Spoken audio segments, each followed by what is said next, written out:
સ્વાગત છે। હું છું રેખા માલકાની અને જોઈએ આજના સમાચાર। ભિલોડા ગુજરાત સીટીઓસી કેસમાં 4 વધુ આરોપીઓ ઝડપાયા। આંતરરાજ્ય ટોળકી વિરુદ્ધ એલસીબી અરવલ્લીની મોટી કાર્યવાહી।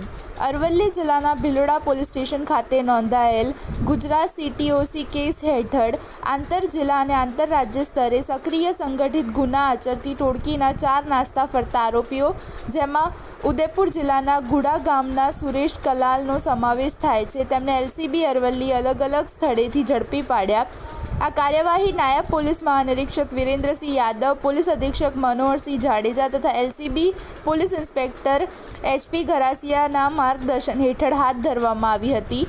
આ કેસમાં મુખ્ય સૂત્રધાર અજય ઉર્ફે દરજી સુકાભાઈ કલાસવા, ભાણમેર, ભિલોડા સહિત કુલ 14 સભ્યો વિરુદ્ધ ગુજરાત સીટીઓસી એક્ટ 2015 હેઠળ ગુનો નોંધાયો છે। અત્યાર સુધીમાં કુલ 14માંથી 10 આરોપીઓ અગાઉ પકડાયા હતા, જ્યારે હાલ બાકી રહેલા 4 આરોપીઓની ધરપકડ સાથે એલસીબીને મોટી સફળતા મળી છે।